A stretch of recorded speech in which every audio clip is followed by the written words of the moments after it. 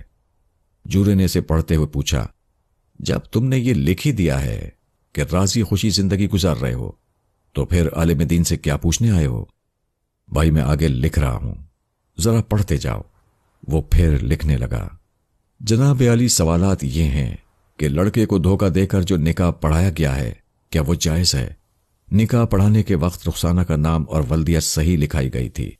لڑکے سے جھوٹ بولنے اور دھوکہ دینے والی 3 افراد ہیں، دلہن رخسانہ اور اس کے ماں باپ۔ ان کا محاسبہ کیسے کیا جائے؟ کیا شریعت کی آڑ میں ایسے جھوٹ اور فریب کو برداشت کیا جا سکتا ہے؟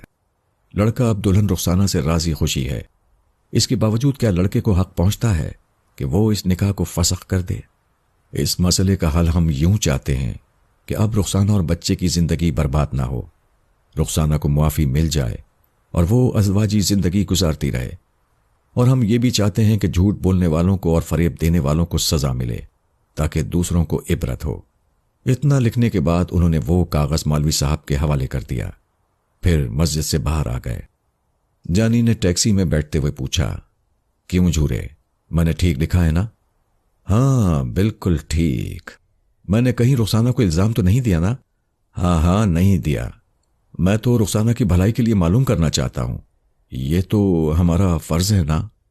ہاں ہمارا فرض ہے۔ اس نے ٹیکسی سٹارٹ کی اور آگے بڑھ گیا۔ بے شک فرض ادا کرنا چاہیے اور جو حقیقت ہے اس کا علم رکھنا چاہیے، لیکن حقیقت کا علم رکھنے کی پیچھے نیت کیا تھی؟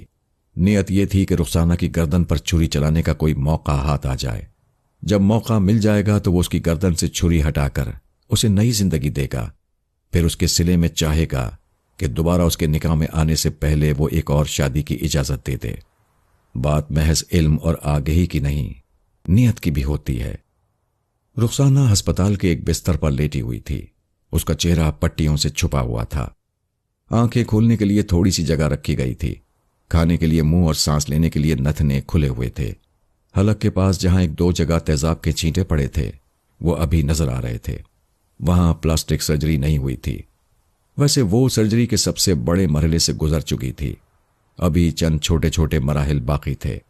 ڈاکٹر لوئس مارکو نے آپریشن تھیٹر میں کہا تھا، بیبی یو آر لکی، میرے پاس جتنے بھی کیس آتے ہیں میں 2-4 ماہ تک صرف ان کے چہرے کی اسٹڈی کرتا رہتا ہوں اور ابتدائی تیاریوں میں وقت صرف کرتا ہوں۔ تم پہلی لڑکی ہو جو 1 مہینے کے بعد ہی آپریشن کے مرحلے سے گزر رہی ہو، یہ محض اس لیے کہ تم پاکستان میں رہ کر میرے ابتدائی طریقہ کار کے مطابق عمل کرتی رہی تھیں اور اپنی تصویروں اور دیگر میڈیکل رپورٹ کے ذریعے میری مدد کرتی رہی تھیں۔ بہرحال وہ اللہ تعالیٰ کا لاکھ لاکھ شکر ادا کر رہی تھی۔ ڈاکٹر نے کہا تھا 1 ہفتے بعد اسے ہسپتال سے چھٹی مل جائے گی، لیکن چہرے کی پٹیاں اسی طرح رہیں گی۔ رفتہ رفتہ وہ پٹیاں ہٹائی جائیں گی، چہرے کی اسٹڈی کی جائے گی، یعنی چہرہ ایک ہی وقت میں پٹیوں سے آزاد نہیں ہوگا، اس کے لیے کافی عرصہ لگے گا۔ پھر یہ کہ تھوڑی کے نیچے حلق کے پاس اور کان کے آس پاس بھی سرجری لازمی تھی۔ اس کا مطلب یہ تھا کہ اس سلسلے میں ابھی اسے 7-8 ماہ تک لندن میں رہنا تھا۔ وہ بستر پر لیٹی ہوئی سوچ رہی تھی، اللہ بڑا کارساز ہے، اور ایک سہارا چھوٹ جاتا ہے تو 10 سہارے بنا دیتا ہے۔ وہ اس وقت کی بات سوچ رہی تھی جب سید باقر علی کے ساتھ ہسپتال سے نکل کر اپنے سامان سمیت ایک زنانہ سینٹر میں گئی تھی۔ وہاں پہنچتے ہی معلوم ہوا کہ ایک پاکستانی خاتون سلمہ قادر کا ذاتی ہسپتال ہے، اور اس خاتون کو ایک ایسی لیڈی ڈاکٹر کی ضرورت ہے جس کا تعلق ایشیا کے کسی ملک سے ہو۔ یہ سنتے ہی باقر علی نے مسکراتے ہوئے کہا، چلو بیٹے، میں تمہیں سلمہ قادر کے ہسپتال تک ابھی پہنچا دوں۔ وہ اسے اپنے ساتھ لے کر سلمہ قادر کے یہاں پہنچے۔ وہ انہی کے انتظار میں بیٹھی ہوئی تھیں، لیکن انجان بنی ہوئی تھیں۔ باقر علی نے اپنا اور رخسانہ کا تعارف کرایا، پھر اپنی ضرورت کا اظہار کیا۔ وہ اسی وقت رخسانہ کا انٹرویو لینے لگیں۔ اس کے متعلق معلومات حاصل کرنے، اس کے تمام سرٹیفکیٹ اور ضروری کاغذات دیکھنے کے بعد مطمئن ہو کر بولی، مجھے تمہاری ہی جیسی لڑکی کی ضرورت تھی، میں تمہیں 25 پاؤنڈ فی ہفتہ دے سکتی ہوں، تمہاری رہائش کے لیے یہاں ایک کمرہ بھی مل سکتا ہے، کھانے کا انتظام بھی ہو جائے گا، اور ڈیوٹی کے اوقات یوں مقرر کر دیے جائیں گے کہ تمہاری پلاسٹک سرجری میں کوئی رکاوٹ نہ ہو۔ رخسانہ خوشی سے رونے لگی تھی اور ان کا شکریہ ادا کر رہی تھی۔ سلمہ قادر نے اس کے شانے کو تھپ تھپاتے ہوئے کہا، تم میری بیٹی جیسی ہو، میں یہاں کی ایک میڈیکل ایسوسی ایشن سے تمہارے لیے مالی امداد حاصل کروں گی، جس کی نصف رقم تمہیں واپس نہیں کرنی پڑے گی، باقی آدھی رقم تم قسطوں میں ادا کر سکتی ہو۔ رخسانہ کی خوشی کی کوئی انتہا نہیں تھی۔ وہ چشمے زدن میں خود کو مکمل دیکھتے ہوئے جانی کے پاس پہنچ گئی تھی۔ وہ تو پہلے ہی اس کا اسیر تھا، اب اس کے حسن سے اور زیادہ محصور ہو رہا تھا۔ رخسانہ نے خوشی سے باقر علی کا ہاتھ تھام کر کہا، پاپا دیکھیے، اللہ تعالیٰ کس طرح سہارے پیدا کرتا ہے، اسی لیے کہا جاتا ہے کہ انسان کو حوصلہ رکھنا چاہیے اور اپنی مدد آپ کے طور پر کسی بھی مرحلے سے گزرنا چاہیے۔ انہوں نے مسکراتے ہوئے اس کے ہاتھ کو تھپ تھپا کر کہا، ہاں بیٹے، تمہارے حوصلے بلند ہیں، میری دعا ہے کہ تم کامیاب ہو کر یہاں سے واپس جاؤ۔ اچھا، اب میں چلتا ہوں۔ وہ اس سے رخصت ہو گئے، اس کے بعد پھر کبھی اس سے ملنے نہیں آئے۔ وہ ہسپتال کے مقررہ اوقات میں ڈیوٹی انجام دیتی تھی، پھر اپنی پلاسٹک سرجری کے سلسلے میں ہسپتال جایا کرتی تھی۔ نئی رہائش گاہ میں پہنچتے ہی اس نے اپنی امی کو اور جانی کو خط لکھ دیا تھا۔ سلمہ قادر کا پتہ اور اس کا پوسٹ باکس نمبر بھی لکھ دیا تھا تاکہ وہ لوگ آئندہ اس نئے پتے پر خط لکھیں۔ وہ اپنے والدین کو، خصوصاً جانی کو، اپنا ٹکڑا سنا کر پریشان نہیں کرنا چاہتی تھی۔ اس نے سوچا جب واپس جائے گی تو روبرو تمام باتیں تفصیل سے بتائے گی۔ فی الحال خط کے ذریعے پریشان نہیں کرنا چاہیے۔ دوسری طرف جانی اور اس کی ساس نے بھی اپنے آپس کے جھگڑوں کا ذکر خط میں نہیں کیا۔ جس ادارے سے اسے مالی امداد ملنا تھی وہاں ابھی کاغذی کارروائیاں جاری تھیں۔ امید تھی کہ اسے امداد مل سکتی ہے۔ فی الحال وہ اپنے پلے سے رقم خرچ کر رہی تھی۔ اسی دوران ڈاکٹر لوئس مارکو نے کہا، بیبی تم نے مجھ سے ملازمت کے سلسلے میں کچھ کہا تھا۔ تم پلاسٹک سرجری کے اخراجات اپنی ملازمت کے ذریعے پورے کرنا چاہتی ہو، کیوں؟ یہی بات ہے نا؟ یس ڈاکٹر، میں رقم کے سلسلے میں کچھ پریشان ہوں۔ آپ تو جانتے ہیں کہ میں پردیس میں ہوں۔ مجھے تمہاری پریشانیوں کا احساس ہے۔ میرے پاس اشتہاری کمپنیوں کے لیے ایجنٹ آتے ہیں، انہیں نئے چہروں کی ضرورت ہوتی ہے۔ کاسمیٹکس بنانے والی کمپنیاں خصوصاً مجھ سے رابطہ قائم کرتی ہیں۔ تم جانتی ہو کہ نئے چہرے تو وہی ہوتے ہیں جو پہلی بار جنم لیتے ہیں، لیکن وہ بچے ہوتے ہیں اور ان کمپنیوں کو جوان مردوں یا جوان عورتوں کی ضرورت ہوتی ہے، اور یہ ضرورت صرف میرے ہی ذریعے پوری ہو سکتی ہے، کیونکہ میں کسی کی جوان العمری میں اس کا چہرہ نیا بنا دیتا ہوں، جیسا کہ تمہارا چہرہ بن رہا ہے۔ کیا تم ماڈل گرل بننا پسند کرو گی؟ رخسانہ نے چونک کر ڈاکٹر کو دیکھا، پھر ہچکچاتے ہوئے کہا، یہ ہمارے ہاں برا سمجھا جاتا ہے۔ اگرچہ ماڈل بننے میں کوئی برائی نہیں ہے، اپنی عزت اپنے ہاتھ ہوتی ہے، مگر یہاں کا ماحول اور سوسائٹی عجیب ہے۔ میں تمہارے ہاں کی سوسائٹی کے متعلق زیادہ نہیں جانتا، میں تو تمہاری مدد کرنا چاہتا تھا۔ یہ لوگ معاوضے کے طور پر بہت بڑی رقم دیتے ہیں، اتنی رقم کہ تمہاری پلاسٹک سرجری کے اخراجات بھی پورے ہو جائیں گے۔ تم یہاں سے دنیا جہاں کی شاپنگ کر کے جا سکو گی اور اپنے ساتھ کچھ رقم بھی لے جا سکو گی۔ وہ سوچ بھی نہیں سکتی تھی کہ بیٹھے بٹھائے آمدنی کی صورت نکل آئے گی، لیکن جانی کی طرف سے ڈر تھا، وہ شاید اس کام کو پسند نہ کرتا۔ اس نے پوچھا، ڈاکٹر آپ یہ کیسے کہہ سکتے ہیں کہ اشتہاری کمپنی والے مجھے ماڈل کے لیے پسند کر لیں گے؟ ڈاکٹر نے مسکرا کر کہا، میں نے تمہارے تمام گراف اسکیچ اور وہ تصویریں دکھائی ہیں جنہیں میں نے اپنے طور پر فوٹوگراف کیا ہے۔ وہ لوگ تصویر دیکھ کر تمہارے حسن سے بے حد متاثر ہیں اور تمہیں بڑی سے بڑی قیمت دے کر حاصل کرنا چاہتے ہیں۔ اتفاق کی بات یہ ہے کہ انہیں کاسمیٹکس کے لیے مشرقی لڑکی کی ضرورت ہے جو پاکستانی یا انڈین لباس پہنتی ہو۔ یہ لوگ اپنے آئٹمز کو مشرقی ممالک میں پہنچانا چاہتے ہیں۔ وہ مجھے زیادہ سے زیادہ کتنا معاوضہ دیں گے؟ یہ میں کہہ نہیں سکتا۔ تم ان سے ملاقات کرنا چاہو تو اپنا پتہ اور ملاقات کا وقت نوٹ کرا دو، میں انہیں اطلاع دے دوں گا۔ وہ تمہارے پاس آ کر معاملات طے کر لیں گے۔ دوسرے دن صبح اس کی رہائش گاہ پر 4 افراد ملنے آئے۔ ان میں ایک انگریز عورت اور 2 انگریز مرد تھے، چوتھا ایک پاکستانی شخص تھا۔ اس نے اپنا تعارف کراتے ہوئے کہا، مجھے حسن مراد کہتے ہیں، یہ مسز ہاک اور یہ مسٹر ڈیوڈ ہاک اور یہ مسٹر رچرڈ ہیں۔ رخسانہ نے صرف مسز ہاک سے مصافحہ کیا، باقی تعارف کے دوران وہ اپنے سر پر آنچل سنبھالتی ہوئی ایک ادائے ناز سے ان لوگوں کو آداب عرض کرتی رہی۔ مسٹر ڈیوڈ ہاک نے خوش ہو کر کہا، کیا خوب انداز ہے، ہمیں ایسے ہی مشرقیت کی ضرورت ہے۔ رخسانہ نے سب کو بیٹھنے کے لیے کہا۔ ان کے بیٹھتے ہی سلمہ قادر نے کافی کی پیالیاں بھجوا دیں۔ وہ رخسانہ کا بہت خیال رکھتی تھیں اور یہ جانتی تھیں کہ کچھ لوگ اشتہاری معاملات میں رخسانہ سے بات کرنے آ رہے ہیں۔ حسن مراد نے رخسانہ سے کہا، آپ بہت ہی خوش قسمت ہیں کہ لندن کی اتنی بڑی کاسمیٹک کمپنی آپ میں دلچسپی لے رہی ہے اور آپ کو ماڈل کے طور پر پیش کرنا چاہتی ہے، ورنہ یہاں ایک سے ایک حسین لڑکیاں پڑی ہیں۔ رخسانہ نے مسکرا کر کہا، آپ میری خوش قسمتی کی بات نہ کریں۔ اگر میں اتنی خوش قسمت ہوں تو آپ لوگ اس کمپنی سے کہیے کہ وہ میرے موجودہ چہرے کی ماڈلنگ کریں۔ اس بات پر سب ہنسنے لگے۔ حسن مراد نے جھینپ کر کہا، میرا مطلب یہ ہے کہ آئندہ آپ خوبصورت بننے والی ہیں، اس کی ماڈلنگ کی جائے گی، اس وقت آپ خوش قسمت ہوں گی۔ تو اس کا مطلب یہ ہوگا کہ کمپنی کو میری خوش قسمتی سے کوئی تعلق نہیں ہے، صرف میرے اس چہرے سے تعلق ہے جو ابھی بننے والا ہے۔ ہاں، بات تو ایک ہی ہوئی۔ بات ایک کہاں ہوئی؟ آپ لندن کی ایک بہت بڑی کاسمیٹک کمپنی سے مجھے مروب کرنے کے لیے خوش قسمت کہہ رہے ہیں، اور میں عرض کر رہی ہوں کہ میں خوش فہمی میں مبتلا ہونے والی عورت نہیں ہوں۔ حسن مراد نے اردو زبان میں کہا، بہتر ہے ہم اپنی زبان میں کچھ اہم باتیں کر لیں۔ رخسانہ نے پوچھا، وہ اہم باتیں کیا ہیں؟ یہی اس ماڈلنگ کے سلسلے میں مجھے یہ تو معلوم ہو کہ آپ کا اس کمپنی سے کیا تعلق ہے۔ میں ماڈل تلاش کرتا ہوں اور کمپنیوں سے ان کا رابطہ قائم کراتا ہوں۔ آپ ایک درمیانی آدمی ہیں، جبکہ کمپنی کے لوگ براہ راست میرے سامنے بیٹھے ہوئے ہیں، تو کیوں نہ میں ان سے ہی بات کروں؟ حسن مراد نے کہا، دیکھیے آپ کی ذہانت کا تو میں قائل ہو گیا ہوں، لیکن میں آپ کو تھوڑی سی ذہانت اور دے دوں، اور وہ یہ کہ ہم ایک ہی ملک کے رہنے والے ہیں۔ جو بھلائی میں آپ کے لیے کر سکوں گا وہ پرائے دیش کے لوگ نہیں کر سکیں گے۔ چلیں، اچھی بات ہے کہ آپ میری بھلائی کرنا چاہتے ہیں، فرمائیے۔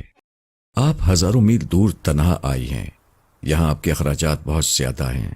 میں نے ڈاکٹر سے معلوم کیا ہے، آپ کی پلاسٹک سرجری کے سلسلے میں کم از کم پاکستانی 1,00,000 خرچ ہوں گے، یعنی آپ کو یہاں 5,500 یا 6,000 پاؤنڈ کی ضرورت ہے۔ میں 6,000 پاؤنڈ میں آپ کا معاہدہ کرا دوں گا، میرا کمیشن بعد میں طے ہو جائے گا۔ بعد میں کیوں؟ ابھی طے کر لیں، میں پوری طرح اس معاملے کو سمجھنا چاہتی ہوں۔ وہ ہچکچاتے ہوئے اور مسکراتے ہوئے بولا، یہ ہماری آپس کی بات ہے، آپ میری ہم وطن ہیں۔ آپ مجھے ہم وطن نہ کہیں، اگر کہتے ہیں تو آپ کو مجھ سے 1 پینس بھی نہیں لینا چاہیے، بلکہ مزید امداد پہنچانا چاہیے۔ یہ آپ کیا کہہ رہی ہیں؟ میں بھی لندن میں بیٹھا ہوا ہوں، میرے اپنے بھی اخراجات ہیں، میں کچھ اسی طرح کماتا ہوں۔ بے شک آپ کماتے ہوں گے، لیکن آپ کا میرا تعلق کیا ہے؟ میں آپ کو اپنے درمیان کیوں لاؤں؟ آپ کا کمیشن خواہ 1 پینس بھی بنتا ہو یا 1,000 پاؤنڈ بنتا ہو، سوال یہ پیدا ہوتا ہے کہ ہمارے معاملات میں آپ کی کیا ضرورت ہے؟ وہ فخریہ انداز میں مسکرا کر بولا، میرے بغیر یہ معاملات طے نہیں ہو سکیں گے۔ ٹھیک ہے، آپ اپنے لوگوں کو یہاں سے لے جائیں۔ وہ پریشان ہو کر بولا، یہ آپ کیا کہہ رہی ہیں کہ آپ 6,000 پاؤنڈ جیسی رقم کو چھوڑ دیں گی، جبکہ آپ کو یہاں قدم قدم پر 1 پینس کی ضرورت ہے؟ میں اپنی ضرورت کو خوب سمجھتی ہوں۔ میں نے ڈاکٹر لوئس مارکو سے پہلے ہی کہہ دیا تھا کہ میں ماڈلنگ میں دلچسپی نہیں رکھتی ہوں۔ پھر اس نے اپنے انگریز مہمانوں کی طرف منہ کر کے کہا، مسٹر ہاک، مجھے افسوس ہے کہ یہ حسن مراد صاحب جو معاملات طے کرنا چاہتے ہیں، میں ان سے بالکل متفق نہیں ہوں، اور میں یہ بات آگے نہیں بڑھانا چاہتی۔ مسز ہاک اور دوسرے مہمانوں نے تعجب سے حسن مراد کی طرف دیکھا۔ حسن مراد بوکھلا گیا، جلدی سے بولا، یہ مس رخسانہ کچھ ناراض ہو گئی ہیں، ابھی انہیں منا لیتا ہوں۔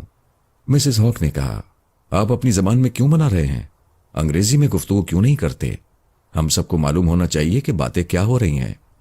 رخسانہ نے کہا کہ آپ درست کہتی ہیں، ہمیں اسی زبان میں گفتگو کرنی چاہیے۔ مسٹر رچرڈ نے کہا، دراصل ہم مسٹر حسن مراد کو اس لیے لائے ہیں کہ آپ ایک پاکستانی خاتون ہیں۔ ہم نے سوچا شاید آپ ہماری زبان اچھی طرح بول نہیں سکیں گی، لیکن آپ تو فرفر بول رہی ہیں۔ مسز ہاک نے کہا، بہتر ہے کہ ہم بات شروع کریں۔ ہم آپ کو اپنے اشتہارات کے سلسلے میں انگیج کرنا چاہتے ہیں۔ انگیجمنٹ کی صورت یہ ہوگی کہ ہم معاوضہ طے کر لیں گے، اس کے بعد آپ ہمارے اختیار میں ہوں گی۔ ہم آپ کو کیمرے کے ذریعے جس طرح ڈسپلے کرنا چاہیں گے کریں گے۔ رخسانہ نے انکار میں سر ہلا کر کہا، اول تو میں ابھی ماڈلنگ کے لیے راضی نہیں ہوں، پہلے اپنے شوہر سے اجازت لوں گی، پھر اس کے بعد ہاں کروں گی، اور ہاں کرنے کے لیے چند شرائط ہوں گی۔ وہ شرائط آپ پہلے سے سن لیں۔ میں کیمرے کے سامنے کوئی ایسا لباس نہیں پہنوں گی جس سے بے حیائی ظاہر ہو، اور فوٹوگراف کے لیے کوئی ایسا پوز نہیں دوں گی جس سے میں خود اپنی نظروں سے گر جاؤں۔ تیسری بات یہ ہے کہ میرا فوٹوگراف کسی مرد کے ساتھ ہو تو میں اس کے ساتھ بیٹھ کر کھڑے ہو کر چلتے پھرتے تصویریں اتروا لوں گی، لیکن اسے اپنی انگلی پکڑنے کی بھی اجازت نہیں دوں گی۔ آپ لوگ غور کر لیں، منظور ہو تو بات آگے بڑھے گی، ورنہ یہیں ختم ہو جائے گی۔ حسن مراد نے کہا، شاید ڈاکٹر لوئس مارکو نے آپ کو پہلے ہی یہ بتا دیا ہے کہ کمپنی والے آپ کو ہر قیمت پر حاصل کرنا چاہتے ہیں، اسی لیے آپ ایسی شرائط پیش کر رہی ہیں۔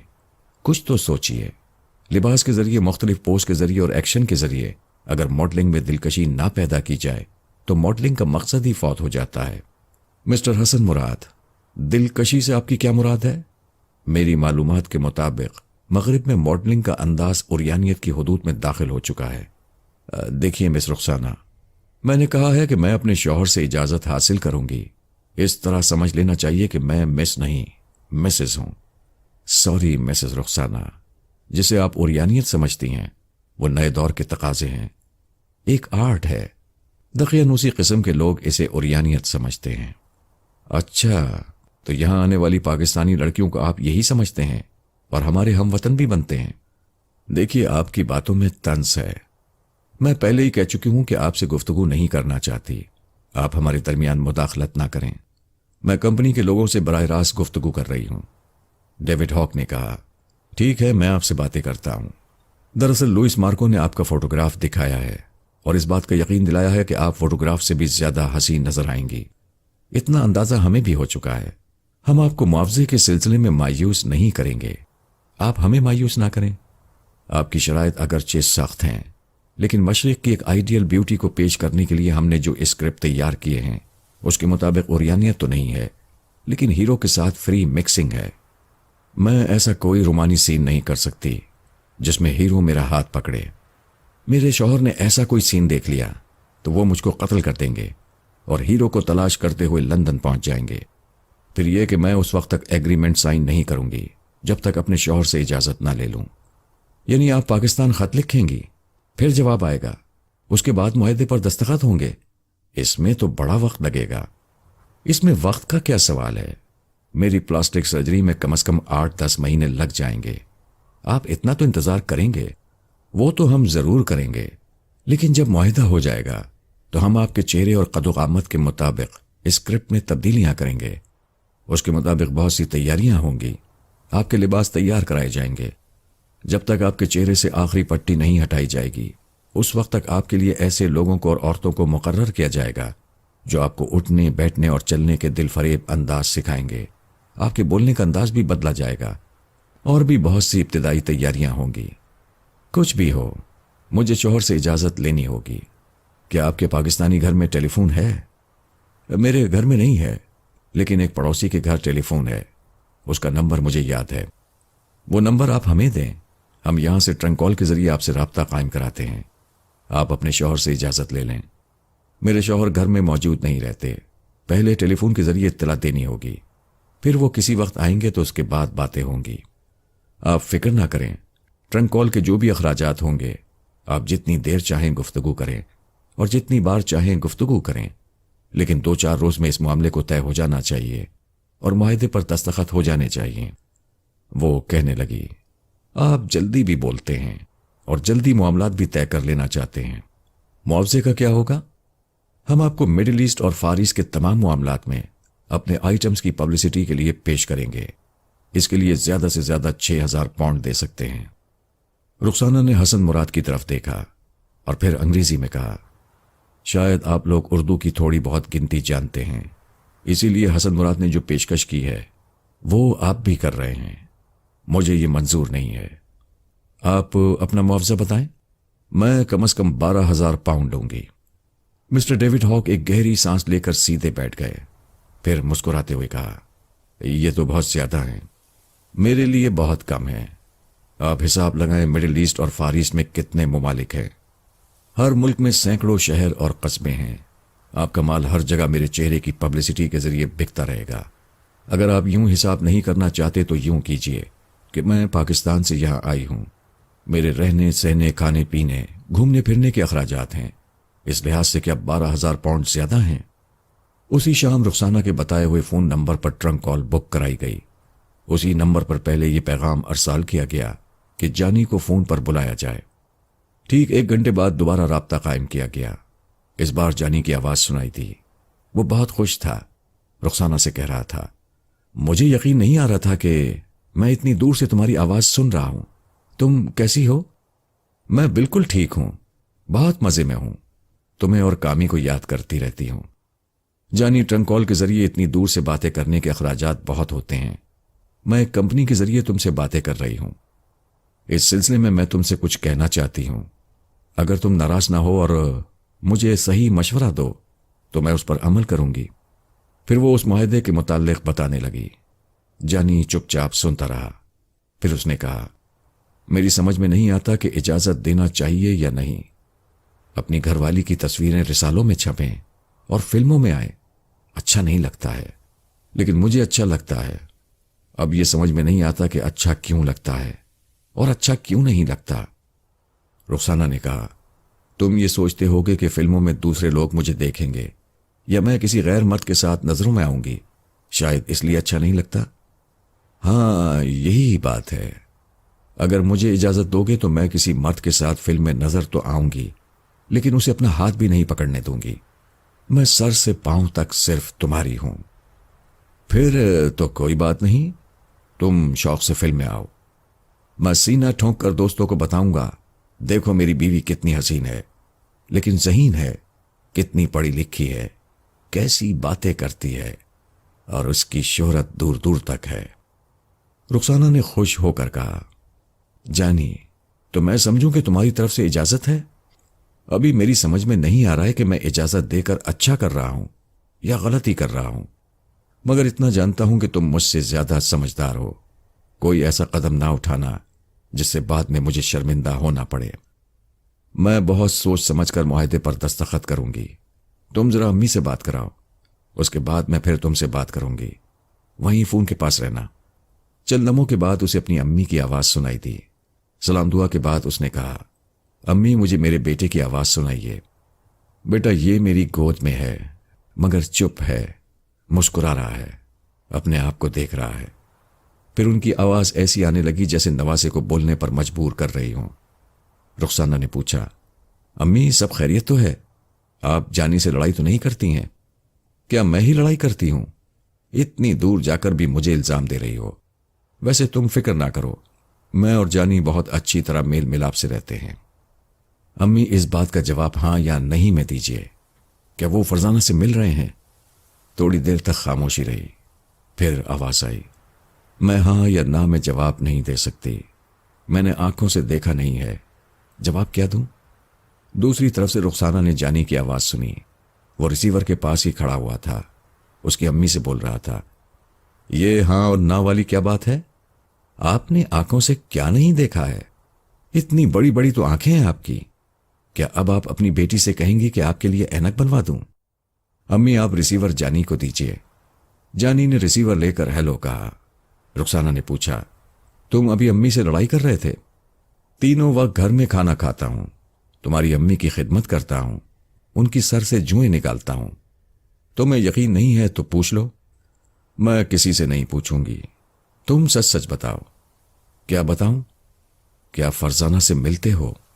ایک لمحے کی خاموشی رہی، پھر وہ جھجکتے ہوئے بولا، نہیں بالکل نہیں، میں کیسے ملوں گا؟ میں نے اسے دیکھا بھی نہیں ہے، وہ کہاں رہتی ہے مجھے کیا معلوم ہے؟ جانی تم کبھی مجھ سے جھوٹ نہیں بولتے ہو نا؟ ہاں نہیں بولتا ہوں، میری قسم کھا کر بولو، تمہاری قسم، میں فرزانہ سے نہیں ملتا ہوں، ہم دونوں کے کامران کی قسم کھا کر بولو۔ خواہ مخواہ قسم کھلا رہی ہو، میں فرزانہ سے نہیں ملتا، میری بات کا یقین کر لو۔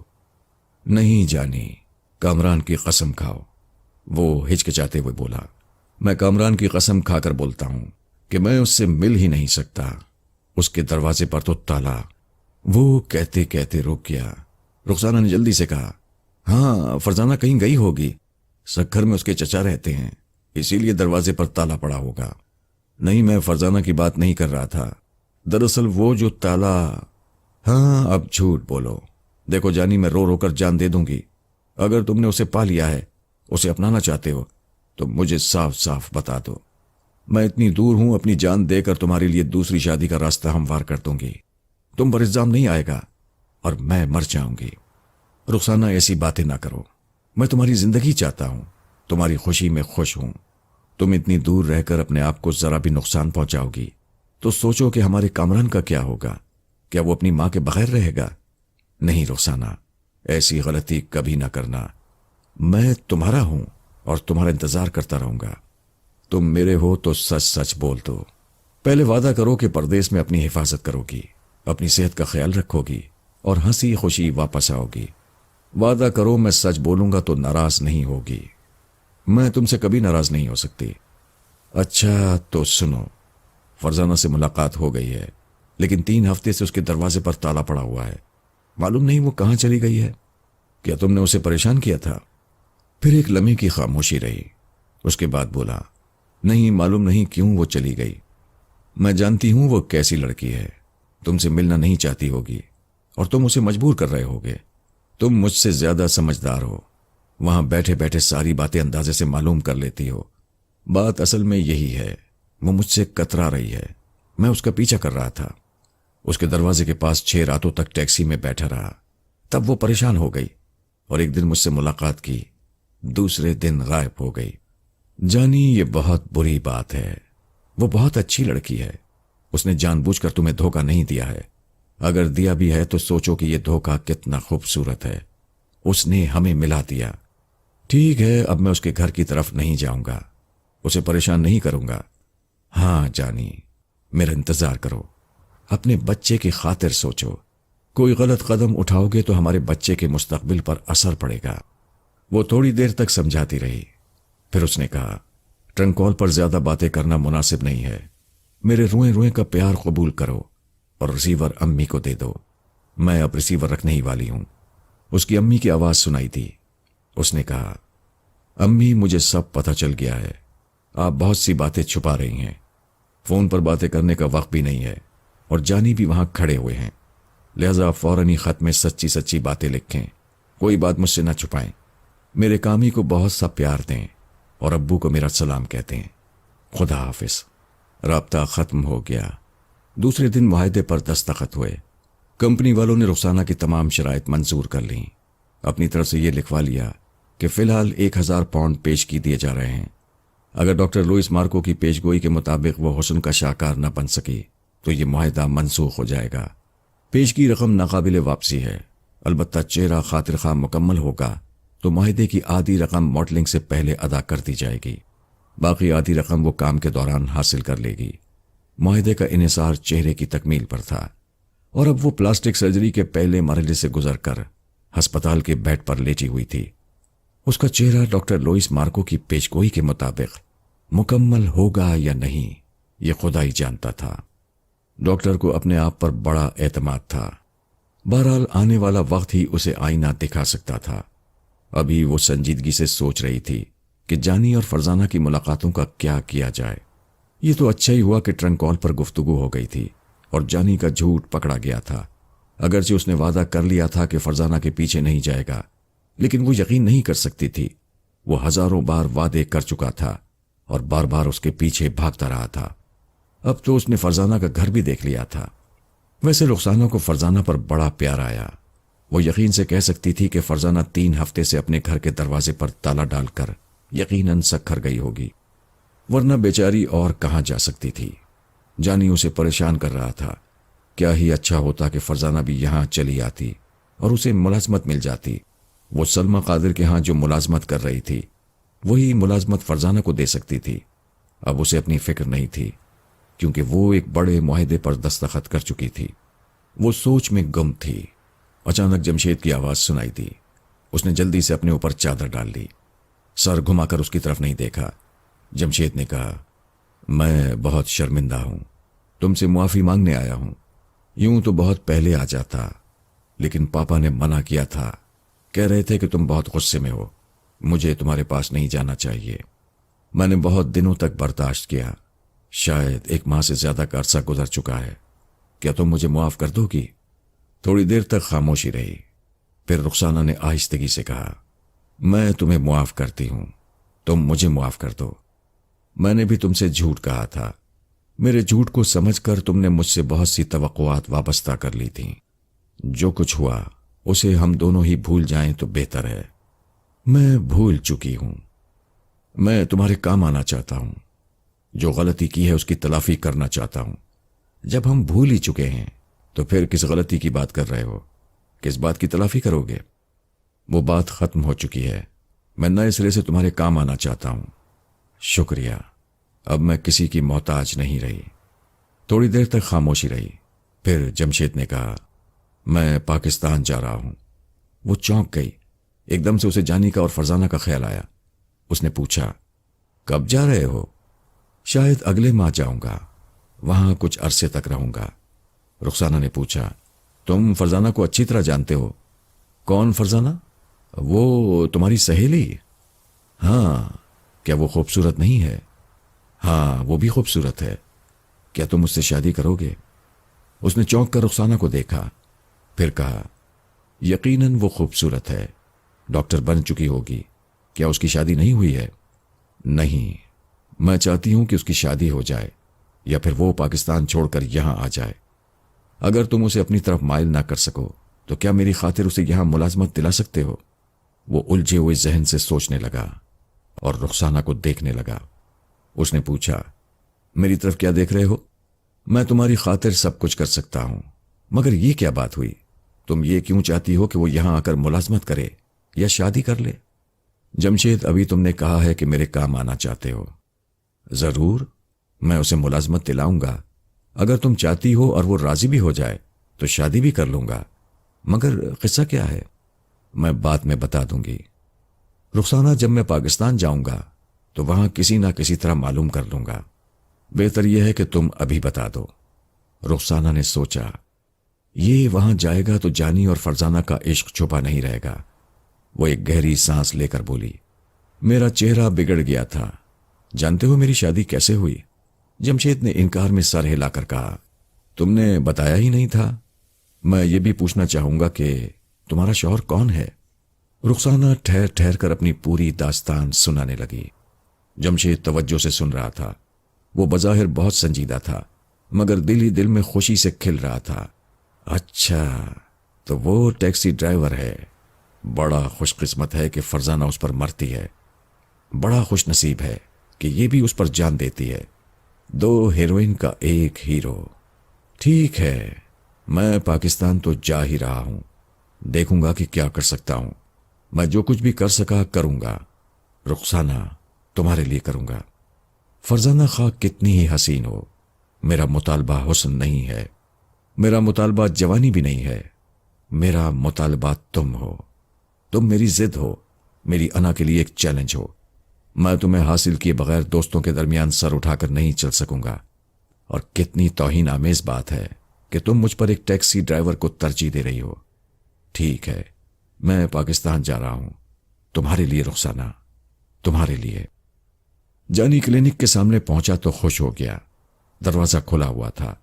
اس نے ٹیکسی کو سڑک کی دوسری طرف روکا، پھر وہاں سے چلتا ہوا کلینک کے دروازے پر آیا۔ مریض عورتوں اور بچوں کی بھیڑ نہیں تھی، شاید اس لیے فرزانہ بہت عرصے تک غائب رہی تھی۔ اس کے پاس آنے والے کسی دوسرے ڈاکٹر کے پاس جانے لگے تھے۔ وہ دروازے کے پاس ہی دیوار سے لگ کر سگریٹ سلگانے لگا، انتظار کرنے لگا۔ ایک عورت اپنے بچے کو لے کر کلینک سے باہر آئی۔ اس کے ہاتھ میں دوا کی شیشی تھی۔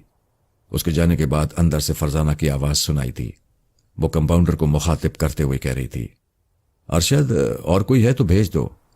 نہیں باجی، کوئی نہیں ہے، آپ اتنے دنوں کے بعد آئی ہیں، عورتوں کو آپ کے بارے میں معلوم نہیں ہوا ہے۔ اب جس سے بھی ملاقات ہوگی میں اسے بتا دوں گا۔ ٹھیک ہے، تم بھی جاؤ، میں آرام کروں گی۔ کمپاؤنڈر فوراً ہی نہیں گیا، شاید ڈسپنسری کی صفائی کرنے میں مصروف تھا۔ جانی کو بہت دیر تک انتظار کرنا پڑا۔ اس کے بعد دوسرا سگریٹ سلگانا پڑا۔ دوسرے سگریٹ کے ختم ہوتے ہی کمپاؤنڈر باہر نکلا۔ پھر اس نے کہا، باجی السلام علیکم۔ دروازے کے پاس ہی فرزانہ کی آواز سنائی دی، وعلیکم السلام۔ جانی نے آگے بڑھ کر کہا، میں بھی سلام کرنے آیا ہوں۔ وہ ایک دم سے ساکت ہو گئی۔ اس نے نہ تو حیرانی کا اظہار کیا اور نہ ہی پریشانی کا۔ وہ جانتی تھی کہ سکر سے واپس آئے گی تو ضرور جانی اس کے دروازے پر آئے گا۔ کمپاؤنڈر اسے دیکھ کر رک گیا۔ جانی نے اس کی موجودگی میں کہا، ڈاکٹر صاحبہ، میری بیوی بہت بیمار ہے، ہم مجاہد آباد میں رہتے ہیں، میری ٹیکسی حاضر ہے، آپ فوراً چلیں، میں آپ کو اسی ٹیکسی میں واپس پہنچا دوں گا، آپ کی جو فیس ہوگی وہ ادا کر دوں گا۔ فرزانہ نے پہلے تو کمپاؤنڈر کی طرف دیکھا، پھر ہچکچاتے ہوئے کہا، میں باہر کسی مریضہ کو دیکھنے نہیں جاتی۔ ڈاکٹر صاحبہ انکار نہ کریں، حالات مجبور کریں تو جانا ہی پڑتا ہے، آپ نہیں جائیں گی تو۔ اس نے بات ادھوری چھوڑ کر یوں دھمکی دینے کے انداز میں دیکھا جیسے کہہ رہا ہو، تو میں اندر چلا آؤں گا۔ فرزانہ نے چند لمحوں تک سوچنے کے بعد کہا، اچھی بات ہے، انتظار کرو، میں دواؤں کا بیگ لے کر آتی ہوں۔ وہ پلٹ کر اندر چلی گئی۔ کمپاؤنڈر نے اندر داخل ہوتے ہوئے کہا، باجی آپ مناسب سمجھے تو میں آپ کے ساتھ چلوں؟ فرزانہ کی آواز سنائی دی، میں چلی جاؤں گی، تم فکر نہ کرو۔ پچھلی بار رات کے وقت مریضہ کو دیکھنے گئی تھی، اس لیے تمہیں ساتھ لے گئی تھی۔ اب تو دن کا وقت ہے، میں گاڑی میں جاؤں گی اور واپس آ جاؤں گی، تم جاؤ۔ جانی سڑک پار کر کے اپنی گاڑی میں آ کر بیٹھ گیا، پھر اسے سٹارٹ کر کے کلینک کے سامنے لے آیا۔ فرزانہ دروازے پر تالا لگا چکی تھی۔ کمپاؤنڈر ایک طرف کھڑا ہوا تھا، وہ پچھلی سیٹ کا دروازہ کھول کر بیٹھ گئی۔ جانی نے گاڑی کو آگے بڑھا دیا۔ ٹیکسی چلتی رہی، ایک راستے سے دوسرے راستے پر مڑتی رہی۔ فرزانہ خاموش بیٹھی ہوئی تھی۔ جب اورنگی کا علاقہ پیچھے رہ گیا تو اس نے پوچھا، یہ کیا تک ہے؟ تم نے مجھے اس طرح کیوں مجبور کیا ہے؟ جانی نے کہا، تم انکار کر دیتی۔ انکار کرتی تو پھر اور طرح مجھے پریشان کرتے۔ جانی، ایسا کب تک ہوتا رہے گا؟ میں کب تک تم سے دور بھاگتی رہوں گی؟ بھاگنا چھوڑ دو، پریشانی ختم ہو جائے گی۔ اس نے ٹیکسی کو سڑک کے کنارے روک دیا، پھر پچھلی سیٹ کی طرف پلٹ کر کہا، آؤ آگے بیٹھ جاؤ، میں یہیں ٹھیک ہوں۔ ضد نہ کرو، مجھے تمہارے پاس بیٹھ کر سکون ملتا ہے، تمہیں بھی ملتا ہے نا؟ میں یہیں ٹھیک ہوں۔ جانی نے تھوڑی دیر تک ضد کی، پھر گاڑی کو اسٹارٹ کر کے بڑھاتے ہوئے کہا، 2 دن پہلے رخسانہ سے ٹیلی فون پر بات ہوئی تھی۔ وہ کیسی ہے؟ کیا چہرے کی سرجری ہو رہی ہے؟ اس نے سرجری کے بارے میں کچھ نہیں کہا، لیکن وہ ایک بہت بڑی اشتہاری کمپنی کے ساتھ معاہدہ کر رہی ہے، اسے بہت بڑی رقم ملے گی، اس رقم سے وہ وہاں کے اخراجات پورے کرے گی۔ اس کا چہرہ تو بگڑا ہوا ہے، کمپنی والے اسے کس بات کی رقم دیں گے؟ یہ تو میں نے نہیں پوچھا۔ تم کیسے شوہر ہو؟ یہاں سے اپنی بیوی کو اتنی دور بھیج دیا، لیکن اس کے اخراجات کے لیے رقم پوری نہیں دی۔ اب وہ کسی کمپنی سے معاہدہ کر رہی ہے، تم نے یہ بھی معلوم نہیں کیا کہ معاہدہ کیسے ہو رہا ہے۔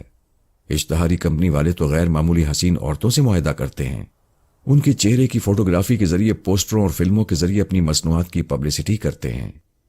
تو پھر ٹھیک ہے، جب رخسانہ کا چہرہ بن جائے گا تب وہ کمپنی والے اس کی فلم بنائیں گے، لیکن چہرہ تو بنا نہیں ہے۔ کمپنی والے کیا جانے کہ رخسانہ مکمل ہونے کے بعد غیر معمولی حسین لڑکی نظر آئے گی یا ایک عام شکل و صورت کی لڑکی ہوگی۔ میں یہ سب نہیں جانتا، ٹیلی فون پر اتنی باتیں نہیں ہو سکتی، ہم دوسری باتیں کرتے رہے۔ کیسی باتیں؟ مجھے بتاؤ گے؟ وہ بہت چالاک ہے، باتوں باتوں میں اس نے میرے منہ سے یہ بات اگلوا لی کہ میں تم سے مل چکا ہوں۔ وہ سیدھی ہو کر سیٹ پر بیٹھ گئی، پھر اس نے پوچھا، تم کیسے آدمی ہو؟ میرا ذکر کرنے کی کیا ضرورت تھی؟ میں کسی سے نہیں ڈرتا، زیادہ دلیری نہ دکھاؤ، یہاں ڈرنے کی بات نہیں ہے۔ وہ ہزاروں میل دور پردیس میں ہے، اسے کسی طرح پریشان نہیں کرنا چاہیے۔ اب وہ کیا سکون سے ہوگی؟ کیا تمہیں اتنی بھی عقل نہیں ہے؟ وہ پریشان ہو کر بولا، اوہ یہ تو میں نے سوچا ہی نہیں تھا۔ تم کبھی عقل کی بات سوچتے بھی ہو یا صرف جھگڑنا ہی جانتے ہو؟ میں اسے پریشان نہیں ہونے دوں گا۔ اب کیا کرو گے؟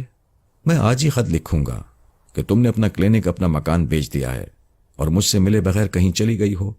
مجھے تمہارا پتہ نہیں معلوم، اس طرح اسے اطمینان ہو جائے گا۔ ویسے تم نے بہت برا کیا، فون پر میرا ذکر نہیں کرنا چاہیے تھا۔ ایک نہ ایک دن تو یہ بات کھلے گی کہ ہم ملتے ہیں، ہم ملتے ہیں نہ کہو، تم ملتے ہو، بات ایک ہی ہے۔ میں ملتا ہوں تو تم ملتی ہو، میں نہیں ملتی، مجھے الزام نہ دو۔ کیا تم مجھ سے محبت نہیں کرتی ہو؟ نہیں، جھوٹ مت بولو، میں سچ کہہ رہی ہوں۔ میرا پیچھا چھوڑ دو، مجھے پریشان نہ کرو۔ میں پریشان نہیں کروں گا، کہہ دو کہ محبت کرتی ہو۔ وہ چپ رہی۔ میں تمہارا پیچھا بھی نہیں کروں گا، بول دو، جو کہنا تھا میں کہہ چکی ہوں۔ اچھی بات ہے، تو پھر سنو، میں ایک عالم صاحب سے مل چکا ہوں، اس سے میں نے بہت کچھ پوچھا ہے۔ فرزانہ نے حیرانی سے پوچھا، جب تمہیں رخسانہ سے محبت ہے اور وہ ایک اچھی وفادار بیوی ہے تو اس چکر میں پڑنے کی کیا ضرورت تھی؟ کیا حق بات کو نہیں جاننا چاہیے؟ میں بحث نہیں کروں گی، مجھے بتاؤ عالم صاحب نے کیا کہا ہے؟ جانی نے ڈرائیو کرنے کے دوران ایک ہاتھ بڑھا کر ڈیش بورڈ کے ایک حصے کو کھولا، پھر اس میں سے طے کیا ہوا کاغذ نکالتے ہوئے کہا، میں 1 ماہ پہلے عالم صاحب کے پاس گیا تھا، اپنے اور رخسانہ کے بارے میں میں نے بہت سے سوالات لکھ کر ان کے پاس چھوڑ دیے تھے۔ 2 دن بعد مجھے جواب مل گیا، لو اسے پڑھ لو۔ فرزانہ نے اس کاغذ کو لے کر کھولا، پھر اسے پڑھنے لگی۔ جانی نے جو مسئلہ پیش کیا تھا اور اس سلسلے میں جو سوالات کیے تھے اس کے جواب میں لکھا تھا، سورۃ مسولہ میں لڑکی کے والدین نے دھوکہ دہی سے جو نکاح کرایا ہے اس کا گناہ ان پر رہے گا، اور دھوکہ دہی کے تحت زر مہر سے زائد جو مکان لڑکی کے نام کر دیا گیا وہ بھی ناجائز ہے۔ قانونی اعتبار سے تو یہ مکان لڑکی کو مل جائے گا، لیکن قرآن و حدیث کی روح سے لڑکی کے لیے اس مکان کا لینا ناجائز ہوگا، حرام ہوگا، کیونکہ شوہر کو اگر لڑکی کا حال معلوم ہوتا تو وہ مکان دے کر اس سے کبھی شادی نہ کرتا۔ اس لیے لڑکی اور لڑکی کے والدین کی ذمہ داری ہے کہ مکان شوہر کو واپس کر دے۔ زر مہر 50,000 روپے اگر لڑکے کی حیثیت سے زیادہ ہیں، دھوکے سے مہر زیادہ رکھا گیا ہے تو ضرورت سے زیادہ مہر بھی شوہر کو معاف کر دے، اور اس کے ساتھ ساتھ لڑکی کے والدین داماد سے معافی مانگیں، ورنہ آخرت میں مواخذہ ہوگا۔ شوہر کو اختیار ہے کہ چاہے بیوی کو طلاق دے یا بحیثیت بیوی رکھ لے، نکاح منسوخ کرنا ضروری نہیں ہے، بلکہ اس کو رکھنے میں اجر ملے گا۔ دھوکہ دہی ناجائز حرام ہے، اس کی تلافی کرنا ضروری ہے، ورنہ دھوکہ دینے والے، دھوکے کے تحت مال کھانے والے عذاب کے مستحق ہوں گے۔ لڑکے کو حق ہے کہ اسے طلاق دے، واجب نہیں، رکھ لینا بہتر ہے۔ اس کی تلافی کی صورت میں یہ لڑکی مکان اور اپنی حیثیت سے زائد مہر شوہر کو معاف کر دے، اور لڑکی کے والدین دھوکہ دہی کی معافی مانگیں اور اللہ سے توبہ کریں، اور اس کے بعد شوہر بیوی کو اللہ رسول کی خوشنودی اور لڑکی کی دلجوئی کے لیے رکھ لے، طلاق نہ دے۔ فقط والسلام۔ اس کے نیچے مہر لگی ہوئی تھی۔ فرزانہ نے کاغذ کو اگلی سیٹ پر اس کے سامنے پھینکتے ہوئے کہا، یہ درست ہے کہ حقیقت کا علم ہونا چاہیے، جائز اور ناجائز کو سمجھنا چاہیے، مگر تمہیں سمجھنے کی ضرورت کیوں پیش آئی؟ جب تم نے رخسانہ کو نکاح کے بعد اپنی آنکھوں سے دیکھ کر قبول کر لیا تو پھر وہ نکاح قبول ہوا۔ یہ تو اس کاغذ سے بھی ظاہر ہے کہ نکاح قبول ہو گیا، لیکن میں اس نکاح کو فسخ کر سکتا ہوں، مگر تم ایسا نہیں کرو گے۔ میں کر سکتا ہوں، میں یقین نہیں کر سکتی، تم رخسانہ کو بہت چاہتے ہو، پھر یہ کہ تم ایک بیٹے کے باپ ہو، کیا تمہیں بچے سے محبت نہیں ہے؟ بات بچے کی نہیں ہے، اس عورت کی ہے جس سے تم نے نکاح پڑھوا دیا ہے۔ تمہارے دھوکہ دینے سے ایسا ہوا، تم رخسانہ کی بھلائی چاہتی تھیں، اب میں تمہاری قربانی کو ضائع کر دوں گا، کیا تم میری وجہ سے ایسا کرو گے؟ جب تم رخسانہ کی بھلائی کے لیے مجھے دھوکہ دے سکتی ہو تو میں بھی تمہاری بے مروتی اور بے حسی کے بدلے رخسانہ کو چھوڑ سکتا ہوں۔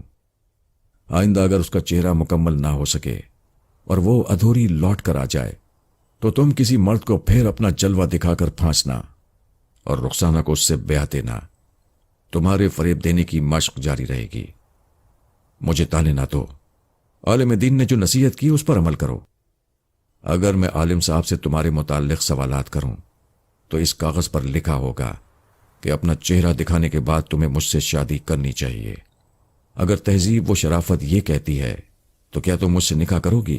وہ چپ رہی۔ جانی نے سوال کیا، تم میری محبت کا اقرار نہیں کرتی ہو تو نکاح کیسے قبول کرو گی؟ اپنی بات آتی ہے تو رخسانہ کی حمایت میں کہتی ہو، مجھے ایمان کی باتیں سکھاتی ہو، اور جب میری بات آتی ہے تو ایمان کو بھول جاتی ہو۔ جھوٹ اور فریب یاد رہ جاتا ہے۔ کب تک مجھے تانے دیتے رہو گے؟ جو غلطی میں نے کی ہے اس کی سزا مجھے دے چکے ہو۔ دل نہ بھرا ہو تو مجھے مار دو، جان سے مار ڈالو، ضرور ماروں گا، مگر ایک تیر سے دو شکار کروں گا، ایک تم کو، دوسری رخسانہ کو۔ میں اسے چھوڑ دوں گا، وہ مجھ سے محروم ہوگی اور تمہاری قربانی بھی ضائع ہوگی، پھر تم دونوں سہیلیاں مجھے دور سے دیکھتی رہنا۔ وہ پریشان ہو کر سر جھکائے سوچ رہی تھی۔ پھر اس نے کہا، جانی کوئی ایسا راستہ نکالو کہ کسی کو کسی سے نقصان نہ پہنچے، ہم سب اپنی اپنی جگہ خوش رہیں۔ کیسے خوش رہیں؟ تم نے میرے دل میں اپنے لیے تمنا پیدا کر دی، میں تمہارے لیے تڑپ رہا ہوں، میں کیسے خوش رہ سکتا ہوں؟ تم مجھے مل جاؤ، میری بن جاؤ، پھر مجھ سے زیادہ خوش نصیب کوئی نہیں ہوگا۔ فرزانہ نے بے بسی سے ایک گہری سانس لی، پھر آہستگی سے کہا، گاڑی موڑ لو، کافی دیر ہو چکی ہے، مجھے واپس جانا چاہیے۔ اگلے چوراہے پر اس نے گاڑی موڑ دی۔ تم نے میری بات کا جواب نہیں دیا، تم مجھے ٹالنے کی کوشش کرتی جا رہی ہو، مگر یاد رکھو میں یہی کروں گا جو کہہ چکا ہوں۔ جو تمہاری مرضی ہے کر کے رہو،